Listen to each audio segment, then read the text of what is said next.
Hey guys, welcome back to my channel, my Unapologetic Squad. Welcome back to another review of Power Book 2, Episode 2, Exceeding Expectations. Let's get right into it. So it starts off with Tasha meeting her new investigator. She is an investigator for Mr. McLean. Her name is Paula, and there's just something about her that doesn't seem quite right. Either she's very good at what she does or she's a little bit skeptical of Tasha. She seems to not really be too interested in what she has to say because she's already assuming guilt. But we'll see more about her in this coming up episodes or later on in the show.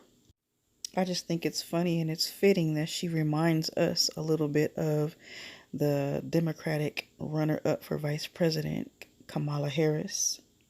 So this should be interesting, but here we go back in class. Tariq continues to fall short, but it's something about this instructor. He has a very, very tight stick up his you know what. But yeah, he seems to have it out for Tariq. He doesn't really believe in Tariq, but he's going to come forward and he is going to show himself approved. We all know that. He is straight a hustler. And I don't think he's going to fall short, but yeah. And we knew in the last episode that there was something shady about this guy. This was the cop, remember? This was the cop that just popped up over the house when they were having their little altercation. He just all of a sudden popped up. But look at here, look at here. We got these two in the bed together. So, you know what I'm saying? A queen pin always got to play her cards right. Well, she's got her cards right now because she has him exactly where she wants him, in bed. Which makes things much more exciting, and I can't wait to see how all of this unfolds. As the most important part of Tariq is his phone. It continuously always blowing up with messages, but Miss Milligan seems to be very tuned into him. Although I know she is a counselor at the school, she seems to be extremely invested in knowing more about Tariq and more about his situation. And she's a little overly interested in his process as far as how he's coping and getting through this situation. So I think there's more to her. So we shall be seeing more as the plot thickens, I believe, with her. But this guy, he's just so damn shady. And I understand that he has a lot invested in this situation as far as Tariq's trust and him receiving the club, but he's just so involved, and I don't really know if I can trust him 100%. He's really interested in Tariq giving the eulogy and making his dad Ghost look so great and wonderful. But at the same time, isn't this supposed to benefit Tariq? Isn't he supposed to come out the knight in shining armor? You know what I'm saying? He's supposed to make his dad look bad so that Tasha can get off. So I don't really know how that benefits him. But he says that he will pay for all the expenses of the funeral cost. And man, whew, it just gets shady from there. It really seems like he's trying to get Tariq to be a little bit against Tasha, if you might, kind of think about it. He's trying to deter him from speaking negative about his dad and, kind of helping him out, kind of playing that little devil's advocate, saying, we are business partners, but we'll see how that unfolds. So Tariq goes to visit Tasha, and I think it was in this moment right here that she realizes that Tariq is quite clever. I think that she knows that he can put on quite a show, that he can get what he wants, that he's very smart in the game, that he's learned a lot throughout the years from his dad, Ghost. And it's in this moment right here that I think she knows that Tariq is going to make things better. And yet again, we have Special Agent Garza who makes an appearance. He knows how shady Saxe is, and he is so skeptical on even talking and dealing with Saxe. He knows that Saxe doesn't play by the rules. He knows that he likes to bend the rules a lot. And Saxe talks him into coming on board with him and helping him out. He needs an investigator that's going to be clean and do things by the book. And this guy is going to be the one who is going to cause a lot of problems. He is going to make things very, very interesting. But let's get right along. He has a meeting with Macmillan, and I don't know, the way she looks at him, the way she looks at Tyreek kind of seems like there's something there. She is quite young, and I said in the last one she might be a little cougar, but there's something more with her. I can't wait to see how more invested and involved they add her into this whole plot, but she seems to be still kind of over the hills for the professor. And I knew that there was something more with her and the professor, and here they get nice and hot and steamy. Yep, these two were dating, were in a relationship at some point. He seems to be her fire, some man that she cannot get herself away from, but here he is in her space and she cannot resist him. You guys tell me in the comment section if you guys got the vibe that he's a little bit jealous of Tyreek, that he's a little bit jealous of the fact that she's so concerned about what's going on with Tyreek. And I think that that's going to be an issue with him as far as schooling. This guy is going to be a hurdle for Tyreek as far as his education, but we'll see that later on. I just think that it's Tyreek's best interest to stay away from this family, but we know all that cannot happen because that's where everything unfolds.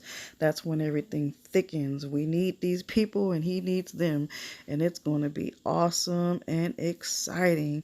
I'm excited about this power book too, guys. I thought it was going to be like a little kind of whack spinoff, but it's actually going to be great. It's going to be good, and I'm excited about it. Just the way they threw Uncle Frank in there with the whole snitch situation. I love how they picked him apart. I love the fact that Tyreek picked him apart, and I love the fact that Mary J. Blige is playing the queen pin. She has the perfect face, the perfect image, those face expressions. She just knows exactly what's going on, and I think that they chose the right person for this role. She knows that the shit's about to get real, and she sends Kane out to take Tyreek out for a little talk. Go ahead and take him home and give him a little talk.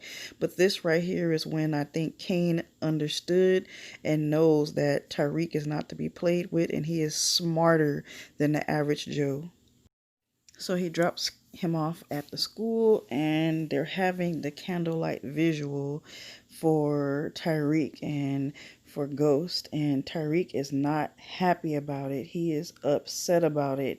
He doesn't want his business out on the campus, but she is so eager to be for him and so eager to kind of force him to deal with his emotions and face his problems, and she thinks that that's a way that he will cope with it better. But all it did was piss Tyreek off, and he did nothing but get the hell out of there. So Tasha finds herself eavesdropping on this shady ass correctional officer, and she uses it as her advantage. And I love that part because Tasha is smart, and she is going to have that correctional officer eating out of her hands in no time. So the day of the funeral is here, and all the kids are there. The mother-in-law is there. Tyreek is there. There's a lot of faces that are there that he don't even know. He meets one of his family members, which is the uncle. Yeah, the professor is there.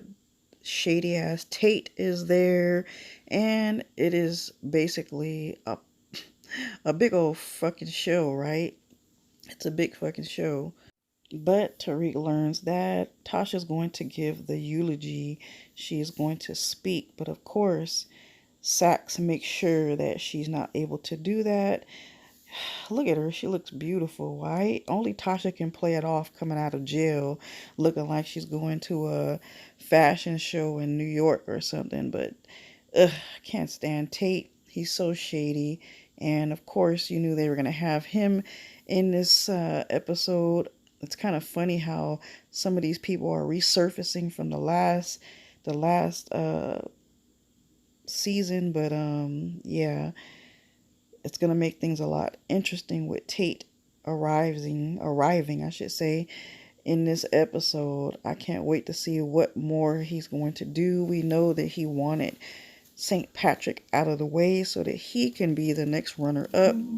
So it's great that they added him into this, and I'm excited about it. But these poor people, these poor faces, they gotta say goodbye to him for the very first time and farewell forever, right? This is the sucky part about it, but this was the part that we all been waiting for all of those who thought that James St. Patrick, that ghost, was not dead. This is officially showing us all that he is in fact gone. And at the last minute, Tyreek finds out that he's going to have to give his dad's eulogy. And as smart and clever as he is, he puts together those words perfectly. What I should say right now. Some people want me to stand here and call my father a criminal, a horrible person, and a man who didn't care about his family. Others want me to stand here and say that he was a symbol of hope and possibility. But to be honest, the truth is way more complicated than that. And if that ain't the truth, we all know that James St. Patrick was an extremely complicated man. He loved to leave us all in the dark. So he is speaking facts. My father, he was a complicated man. He saw his family as a reflection of himself. And he always did what he thought was best for us. And although James was shady in a lot of ways, Ghost loved his family. He loved his kids. He may not have seen eye to eye with Tasha, but he definitely loved his family. So, I really don't know much. But what I do know is that he wanted to give me the life that he could never have.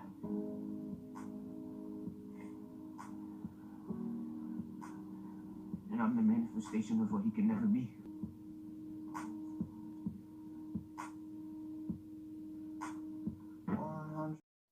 Ooh, Tyreek put that thing together, didn't he? He put it together. He had the tears forming. Tasha had the tears forming. It was a great little drama scene right there, guys. But what could we expect, right? That's what they should be doing. That's the emotion we should expect from them, and they gave it to us. But I want to know how many of y'all was crying. I know y'all was crying over there. Don't be faking the funk. So look at here, guys. We got the detective shows her face once again. I'm liking how they're bringing the characters back. I'm loving it.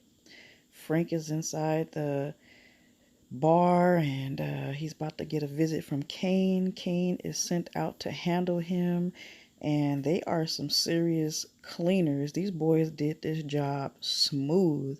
They took him out, chopped up his body, put it in some barrels, and shipped it out.